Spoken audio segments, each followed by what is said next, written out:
Now we're going to take a look at our dividing rules.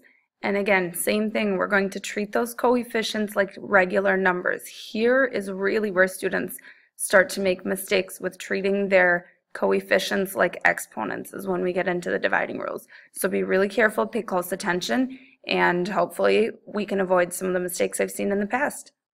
Starting off with example 1, my coefficients end up creating a fraction, and we are going to put our fraction in simplest form. So we're going to think about what goes into 32 and 12. The largest number that goes into both of those is 4, so we're going to divide each of those by 4 to simplify our fraction. 32 divided by 4 is 8, and 12 divided by 4 is 3. Next, we're going to treat our powers like powers, and we're going to think about if we expanded them and we had 6y's multiplied in the numerator and 3y's multiplied in the denominator, 3 of them would cancel, leaving me with y cubed, or 3y's, being multiplied in the numerator. Next expression, similar to the last one, but we've got some multiplying going on in the numerator, and we've got 2 variables on this one as well. So first of all, I'm going to treat my fraction bar like a grouping symbol, and I'm going to multiply in my numerator first.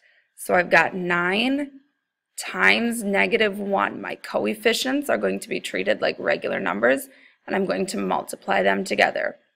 Now I'm going to multiply my powers in the numerator by adding the exponents. M squared times m to the 6th gives me 8m's all together being multiplied, and n to the 9th times n squared gives me 11n's being multiplied all together, and in the denominator I can simplify my n to the 0 power. Anything to the 0 power is 1, so when I multiply my 6m to the 7th times 1, I get 6m to the 7th. Next, I'm going to treat again my coefficients like coefficients, and my -9 over 6 I am going to simplify like a fraction. Dividing each of them by 3, I get -3/2. Simplifying my powers of m, if I have 8m's in the numerator and I cancel 7 of them in the denominator, I will have 1m left. And my n, I have nothing to simplify it with, so I have n to the 11th in the numerator. Last one, we've got our error analysis again. So I am going to make at least one mistake, and it is your job to find all of the mistakes that I make. When I get to the end of this, I'll tell you exactly how many mistakes I've made. In the numerator, when I combine those expressions together, -4 and 7 give me 3. A to the 9th and a to the 8th give me a to the 17th. And combining my c's, I have c to the 15th power. All over, same thing in my denominator, 6 and 8 give me 14.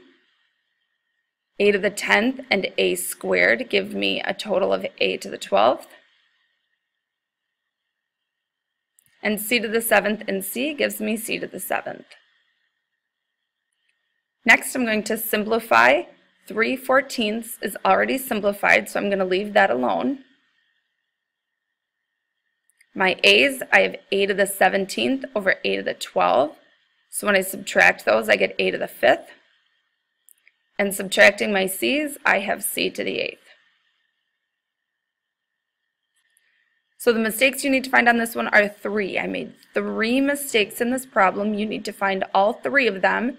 And when we start class, we'll discover them together.